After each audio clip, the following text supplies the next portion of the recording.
Hello everyone, physics educator channel में आपका स्वागत है। आज अपन प्रोजेक्टाइल मोशन में पैराबोलिक पाथ के लिए फोकस और डायरेक्ट्रिक्स की पहचान करेंगे। पैराबोला उन पॉइंट्स का लोकस होता है जिसकी प्लेन में एक फिक्स पॉइंट यानी फोकस से डिस्टेंस और एक फिक्स लाइन यानी डायरेक्ट्रिक्स से परपेंडिकुलर डिस्टेंस इक्वल होती है। यहाँ पर मैंने एक पार्टिकल को इनिशियल स्पीड u से वर्टिकल से थीटा एंगुलर पोजीशन पे प्रोजेक्ट किया है। ये पार्टिकल एक पैराबोलिक पाथ पे मूव करते हुए ग्राउंड पे लैंड करता है। इस पैराबोलिक पाथ पे लोकेटेड किसी भी पॉइंट की अगर मैं फोकस से डिस्टेंस देखूं, जैसे ये पॉइंट है, इसकी फोकस से डिस्टेंस देखें, ये डिस्टेंस, और इस पॉइंट की डायरेक्ट्रिक्स से परपेंडिकुलर डिस्टेंस देखें, ये डिस्टेंस, तो ये दोनों डिस्टेंसेस इक्वल होंगी।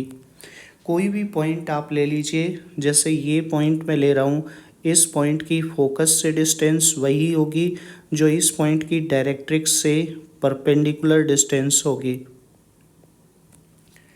अपने को इस पैराबोलिक पाथ के लिए फोकस और डायरेक्ट्रिक्स को आइडेंटिफाई करना है कि वो पॉइंट ऑफ प्रोजेक्शन से कितनी डिस्टेंस पर लोकेटेड होंगे। तो चलिए अपन वीडियो स्टार्ट करते हैं। फोकस और डायरेक्ट्रिक्स पता करने के लिए पहले अपने को कुछ बेसिक चीज़ें पता होनी चाहिए, जैसे कि रिफ्लेक्शन प्रॉपर्टी ऑफ पैराबोला। अगर अपन पैराबोला को एक मिरर की तरह ट्रीट करें तो कोई भी रे जो पैराबोला की सिमेट्रिक एक्सिस के पैरेलल ट्रेवल कर रही है, जैसे कि अगर मैं ये रे कंसिडर करूं तो ये पैराबोला से रिफ्लेक्ट होने के बाद फोकस से पास होगी। यानी अगर मैं पैराबोला की सरफेस पर एक टेंजेंशियल लाइन ड्रॉ कर दूं, यहाँ पर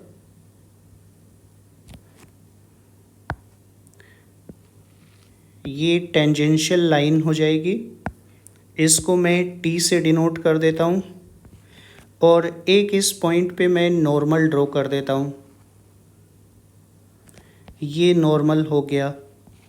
तो इंसिडेंट रे नॉर्मल से जितना एंगल बनाएगी, रिफ्लेक्टेड रे भी उतना ही एंगल बना रही होगी, यानी ये एंगल और ये एंगल इक्वल होंगे।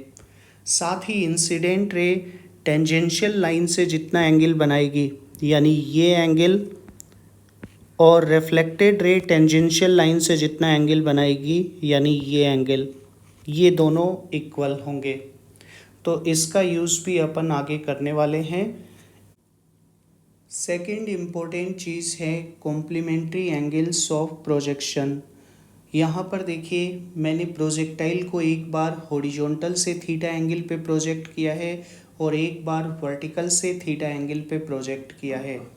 यानी एंगल ऑफ प्रोजेक्शन हॉरिजॉन्टल से पहले केस में है थीटा, और दूसरे केस में हॉरिजॉन्टल से एंगल ऑफ प्रोजेक्शन है 90 माइनस थीटा। तो ये कहलाते हैं कॉम्प्लीमेंट्री एंगल्स ऑफ प्रोजेक्शन। इन पर रेंज सेम आती है। जैसे पहले केस में अगर मैं रेंज निकालूं तो रेंज का एक्सप्रेशन ये होता है u square sine 2 theta by g. दूसरे केस में भी रेंज यही आएगी। थीटा की जगह अब अपने को 90 माइनस थीटा लेना है, क्योंकि सेकंड केस में एंगल ऑफ प्रोजेक्शन है 90 माइनस थीटा। तो रेंज का एक्सप्रेशन ये हो जाएगा u square sine 2 90 minus theta by g, जिसको अपन ये लिख सकते हैं u square sine 180 minus 2 theta by g, और sine 180 minus 2 theta sine 2 theta के ही बराबर होता है। तो ये आ जाएगा u square sine 2 theta by g. यानी दोनों केसेस में रेंज का एक्सप्रेशन सेम ही रहेगा, चाहे प्रोजेक्टाइल को हॉरिजॉन्टल से थीटा एंगल पे प्रोजेक्ट करो या प्रोजेक्टाइल को वर्टिकल से थीटा एंगल पे प्रोजेक्ट करो, क्योंकि मैंने यहाँ पे जो सेटअप तैयार किया है उसमें मैंने प्रोजेक्टाइल को वर्टिकल से थीटा एंगल पे प्रोजेक्ट किया था, तो इस केस में भी अपन range u square sine 2 theta by g ही लेंगे। अब अपन पॉइंट ऑफ प्रोजेक्शन से फोकस का डिस्टेंस कैलकुलेट करेंगे। इसके लिए मैं reflection property of parabola use करूँगा। अगर अपन एक रे वर्टिकल डायरेक्शन में सेंड करें, जैसे कि ये रे, तो ये पैराबोला से रिफ्लेक्ट होने के बाद फोकस से पास होगी। अगर मैं पॉइंट ऑफ प्रोजेक्शन पर एक टेंजेंट ड्रॉ करूं, तो ये टेंजेंट इनिशियल वेलोसिटी की डायरेक्शन में ही ड्रॉ होगी, क्योंकि वेलोसिटी हमेशा ट्रेजेक्ट्री पे टेंजेंट के अलोंग पॉइंट करती है। अब ये एंगल और ये एंगल आमने सामने के एंगल हैं, तो दोनों ही थीटा होंगे, तो मैं इस एंगल को थीटा से डिनोट कर देता हूँ।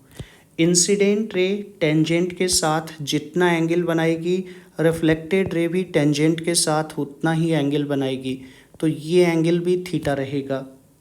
तो इस एंगल को भी मैं थीटा से डिनोट कर देता हूँ।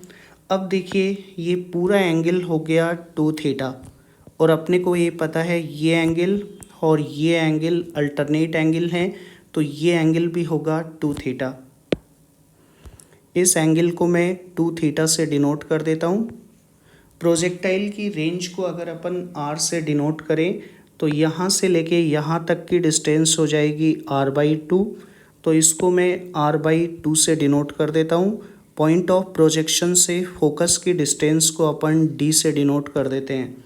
अब इस राइट एंगल ट्राइंगल में अपन साइन 2 थीटा की वैल्यू निकालें, तो साइन 2 थीटा हो जाएगा परपेंडिकुलर अपॉन हाइपोटेन्यूस, यानी साइन 2 थीटा को अपन ये लिख सकते हैं, sine 2 theta is equal to r/2 divided by d, यानी d की वैल्यू ये आ जाएगी r/2 साइन 2 थीटा। रेंज की वैल्यू अपने पास ये है, r is equal to u square sine 2 theta by g. तो अगर मैं रेंज का एक्सप्रेशन रख दूं, तो d की वैल्यू ये आ जाएगी, d is equal to r/2 sine theta.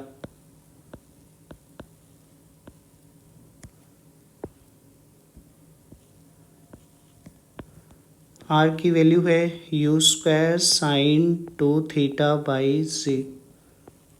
Sine 2 theta से साइन 2 थीटा कैंसिल हो जाएगा, तो d की वैल्यू अपने पास ये आएगी, d is equal to u square by 2z,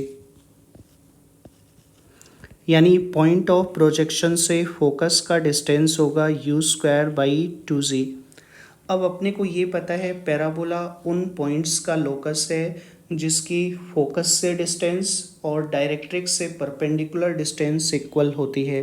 तो जितनी डिस्टेंस ये है अपने पास, ये डिस्टेंस जितनी है उतनी ही डिस्टेंस अपने पास ये भी रहेगी, यानी पॉइंट ऑफ प्रोजेक्शन से डायरेक्ट्रिक्स भी डी हाइट पे लोकेटेड होगी। डायरेक्ट्रिक्स जो है उसको मैं यहाँ पे शो कर रहा हूँ, ये डी हाइट ऊपर लोकेटेड है, ये डिस्टेंस भी डी रहेगी क्योंकि ये दोनों लेंथ इक्वल होंगी। अब अपन इसके बारे में कुछ इम्पोर्टेंट कंक्लूजन्स निकालते हैं। फोकस और डायरेक्ट्रिक्स दोनों ही पॉइंट ऑफ प्रोजेक्शन से you square by 2z distance पर लोकेटेड हैं। अब अपन एक बहुत ही इम्पोर्टेंट कंक्लूजन ड्रॉ करेंगे। अपने को ये पता लग गया है पॉइंट ऑफ प्रोजेक्शन से डायरेक्ट्रिक्स का हाइट होगा यू स्क्वायर बाई 2z, यानी ये हाइट अपने पास है यू स्क्वायर बाई 2z, ये लेंथ अपने पास यू स्क्वायर बाई 2z है। मैं अगर पैराबोला पे कोई अदर पॉइंट कंसिडर करूं, जैसे ये पॉइंट मैंने ले लिया जिसके कोऑर्डिनेट हैं x0, y0, तो इस पॉइंट की ग्राउंड से हाइट हो जाएगी y0 इसका मतलब है इस पॉइंट की डायरेक्ट्रिक्स से हाइट होगी u square by 2z minus y not.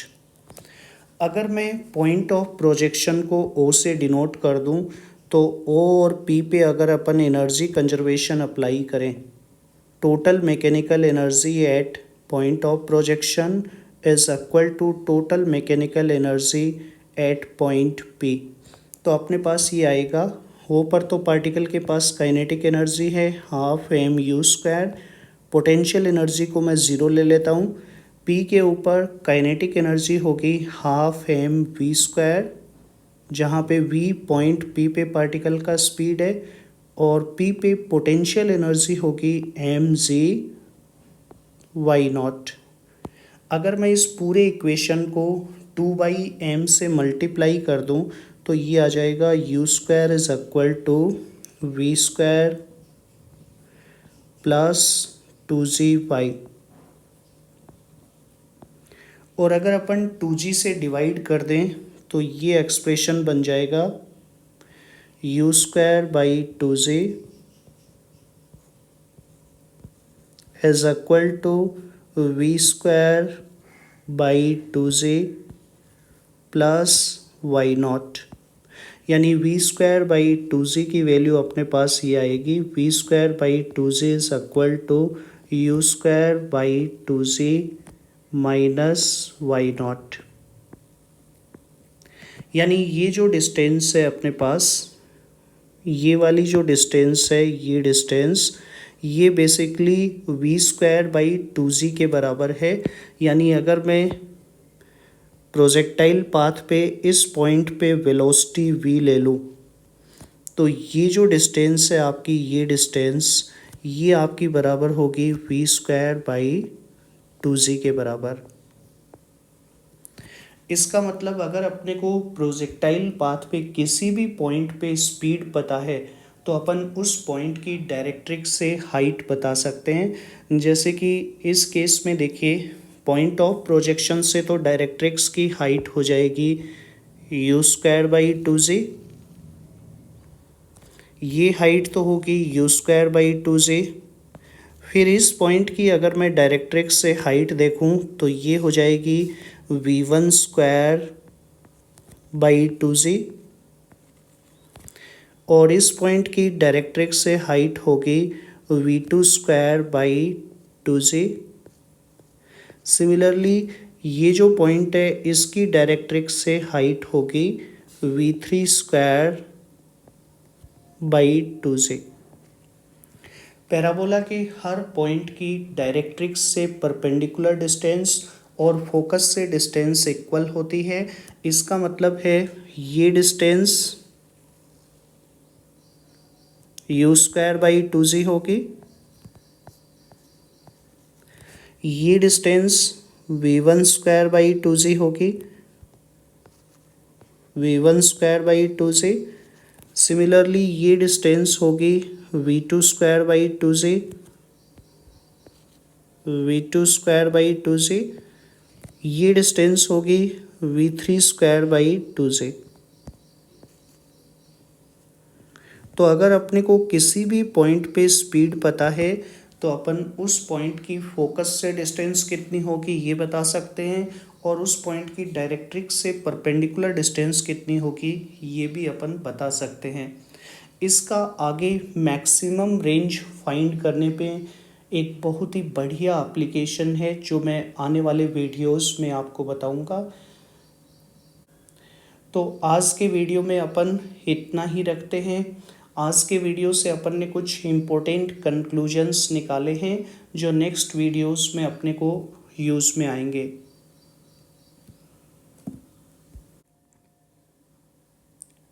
तो दोस्तों, मैं आशा करता हूँ आपको आज का वीडियो अच्छा लगा होगा। अगर आपको ये वीडियो पसंद आया है तो please like share and subscribe.